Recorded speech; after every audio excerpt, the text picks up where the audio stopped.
এখন প্রায় 8:30টার মতন বাজে। তো আমার বর একটু আগে ফোন করে বলল যে ও এখন তারাপীঠ থেকে ফিরছে। তো তোমাদেরকে তো আগের ব্লগে তোমরা দেখেইছো আমার বর তারাপীঠে ঘুরতে গেছিলো, তো সেই জন্য আমি একটু বাপের বাড়ি থেকে ঘুরে এসেছিলাম। আর আজকের হচ্ছে ওর ফেরার দিন, 3 দিন ছিল আর কি তারাপীঠে।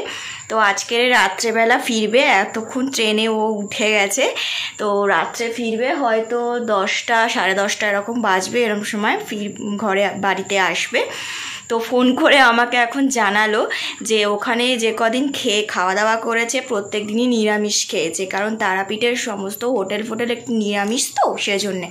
তো আমাকে ফোন করে এক্ষুনি বললো যে মাংস ভাত রান্না করে রেখো, ওই রাত্রেবেলা মাংস ভাত একটু খাবো। তো ভাত তো আমাদের কড়াই আছে, দুবেলার ভাত আজকে করেছিলাম, তো মাংস খাবে বলে সেজন্য ফোন করেছে যে রাত্রেবেলা একটু মাংস ভাত খাবে। কদিন নিরামিষ খেয়েছে আর বাড়ি এসে আজকের আর নিরামিষ খেতে পারবেন না, সেজন্য বলল মাংসটা রান্না করতে। তো ফ্রিজে মাংস ছিল, কাঁচা মাংস ছিল কিছুটা, তো সেটা এখন বের করে আমি জলে দিয়ে রেখেছি আর কি, যাতে গলে যায়, বরফটা যাতে ছাড়ে সেজন্যে। তো চলো একটা ছোট্ট ব্লগ তোমাদের সাথে আজকে শেয়ার করব, যখন আরও ফোন করে বলেছে যে তারাপীঠ থেকে নাকি অনেক কিছু কেনাকাটা করেছে। তো কি কি কেনাকাটা করেছে সবটাই তোমাদের সাথে শেয়ার করব, তোমরা তাহলে সাথে থাকো আর ভিডিওটা একটু স্কিপ না করে শেষ পর্যন্ত দেখতে থাকো।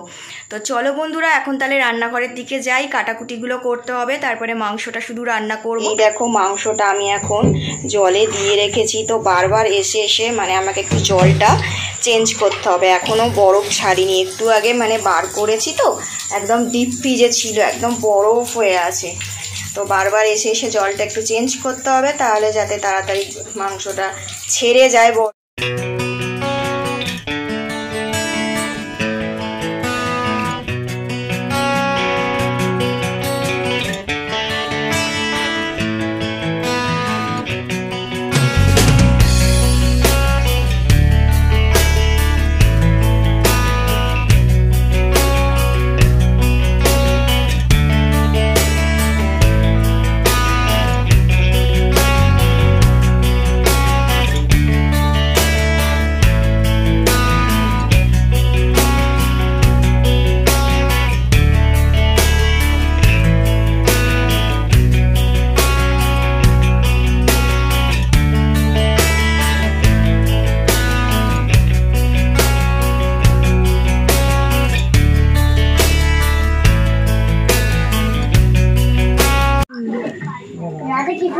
তোমার জন্য কত বড় গাড়ি নিয়ে এসেছে।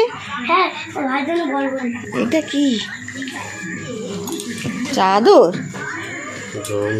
এটা গামছা, ছবি ঠাকুরের।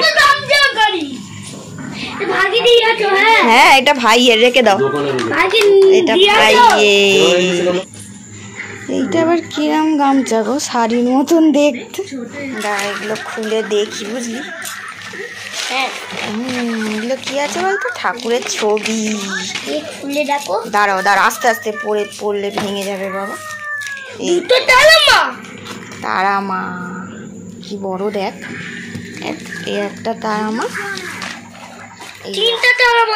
হ্যাঁ সবাইকে দেবো, মাছিমণিকে, দিদাকে, বড় দিদাকে। এইটা আর একটা আছে, এটাও খুলি, দাঁড়া দেখি। আমরা তো টেনে টেনে ছিটতে যাই। এই দেখ, ও এটা রাধা কৃষ্ণ। তো ও মানিক রাধা কৃষ্ণ বলছিল, ওই জন্য রাধা কৃষ্ণ। দেখ কি সুন্দর মানি, বাহ। আমি বললাম এটাও তারা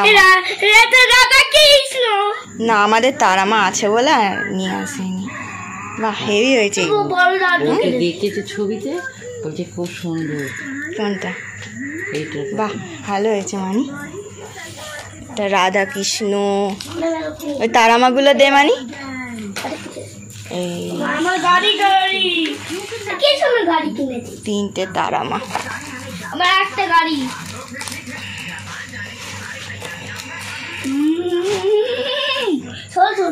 আর ওই এইটা একটু খুলুন। হ্যাঁ এটা একটু খুলুন, আর আপনাকে বলতে যাচ্ছি না। এটা তো পুরো শাড়ির মতন লাগছে, এটা কি গামছা আমি বুঝতে পারছি না। হ্যাঁ একটু মানে ভালো করে খুলুন দেখি, পুরো তো শাড়ির মতন লাগে, গা মোছা যাবে এই গামছা দিয়ে। হ্যাঁ ভেতরে আবার সবুজ, সব কাটা আছে, ও এক একটা কাটা আছে,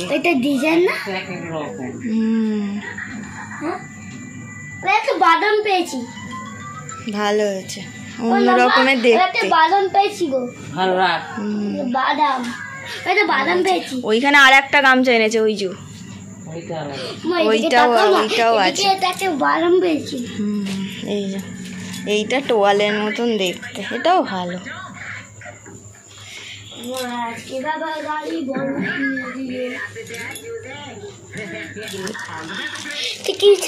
এটা তারা মায়ের ছবি আছে পেনের মধ্যে, এই যে তারা মায়ের ছবি দেওয়া আছে। এটা গুবলু, এটা ভাইয়ের, এটা প্রসাদ, এটাও প্রসাদ। মানিকের গাড়িটা ভালো হয়েছে বল, কি গাড়ি? ডামটাক, হ্যাঁ ডামটাক গাড়ি বল।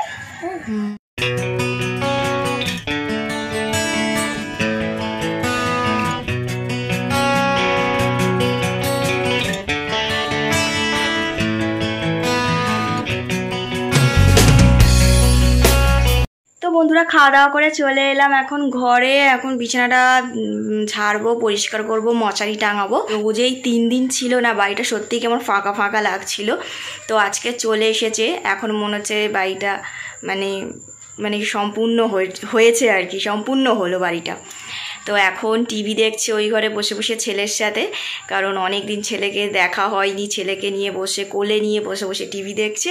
তো আমি খাওয়া দাওয়া করে বাসন মেজে রান্নাঘরটা পরিষ্কার করে এখন চলে এলাম বিছানাটা করব বলে, কারণ শোবে, কারণ কদিন ভালো করে ঘুমও হয়নি। যতই হোক নিজের ঘর, নিজের মাথার বালিশ বাস বালিশ ছেড়ে অন্য কোথাও সত্যিও ভালো করে ঘুম হয় না, অনেকটা জার্নি হয়েছে, সেই জন্য এখন বিছানাটা করে দিই, তাড়াতাড়িও ঘুমিয়ে পড়ুক।